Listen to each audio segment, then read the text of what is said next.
Hello YouTubers,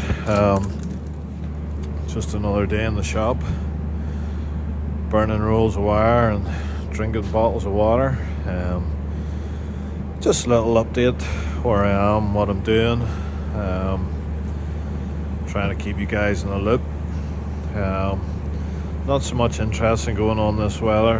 I'm doing a lot of what I have done for this past 25 years, which is plain and simple pad welding, build-up welding, just burning basically a roll of wire a day, welding these crushers. These are cone crushers, and it's the part that holds the wear part. So the part that holds the wear part wears away, and has to be built up with weld and remachined back to original size. Very weld intensive job, and quite laborious, some might say, but I quite enjoy it because it gives me time to unwind, daydream, and just go into autopilot. So this is an extreme bulk welding job. Weld is not pretty, but the objective is to get pure quantity into the job. I could turn the power down, turn the wire down, and give a much prettier job, but that's not the objective. So here we go. That's quite a large quantity of weld for you. See a couple of bad runs there, but that's where the welder starts to get a problem. You get tips sticking and jamming, you maybe start to run out of a bottle of gas. These are not structural welds, so it's not an issue. We just grind out a bad weld if it's really bad and re-weld it. But one run as a percentage of the total surface area is no big deal. So yeah, this is the vast majority of what I've done for 25 years, is welding these things up, and jaw crushers and other types of crushers. You'll be asking, why don't you automate it? Why don't you get a rotator, etc., etc.? I do have a very large rotating table, and I did build an arm on it with a little threaded feed to move it down each time the run came back to zero, and it worked very, very well. I was absolutely delighted with it. However, I did give myself multiple very bad welding flashes because I poked my head over the side to check and see how it was going, and of course give myself a flash, as we call it here, basically where you burn the surface layer on your eye and it blisters and bubbles and peels off extremely painfully. For those of you who've had it will know it very well. If you're lucky, you'll get away with a couple of hours discomfort. If you burn your eyes very badly, you're looking at a full 12 hours of agony, which I had multiple times from my rotator. I soon learned to wear safety specs or shaded specs when working around it. That cured the problem. It worked very well, it's very quick,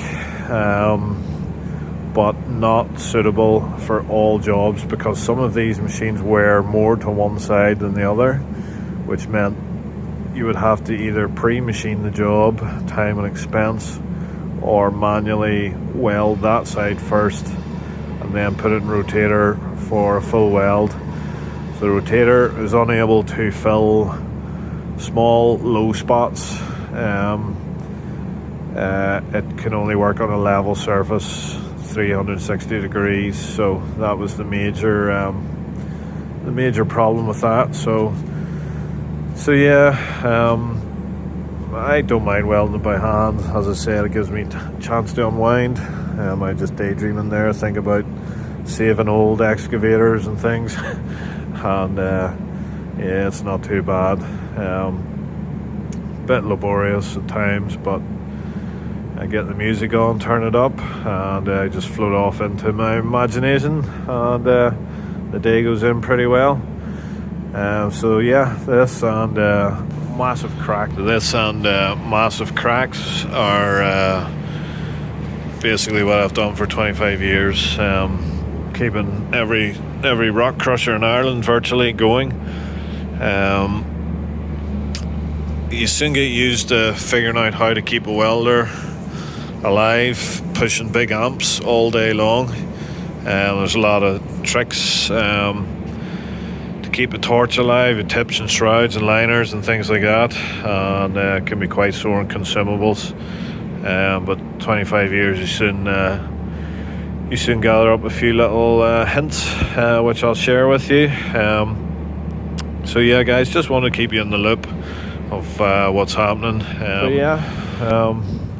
Just thought some of you might like a nosy. So yeah, I'll finish off with some footage and catch you in the next one.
Three runs of welding, so there'll be lots of machining. This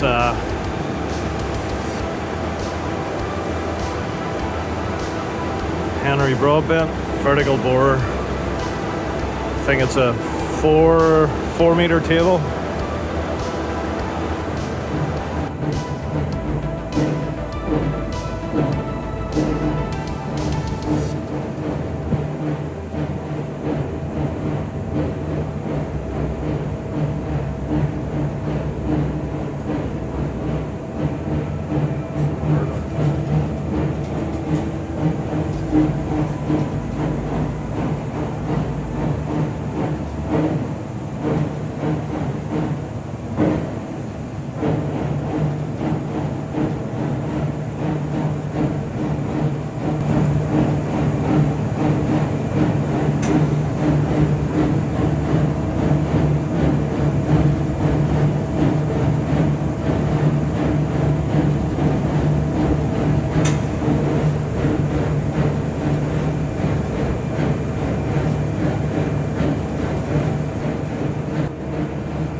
That's it all machined, and that's the manganese wear part that sits on those 3 rings.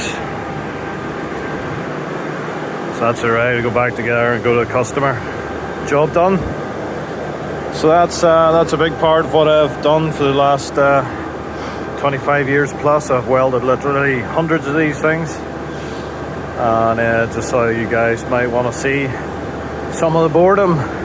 So yeah, if you enjoyed this welding video, I greatly appreciate the thumbs up. Keeps the channel moving forwards, keeps me bringing you more content. Greatly appreciate it, guys. So yeah, stay tuned for lots more videos on the way. If you want to hang around for those, click the subscribe button. As always, check out my Instagram. There'll be lots of photographs of other things that don't make it onto YouTube. And yeah, I'll catch you on the next one. Cheers, guys.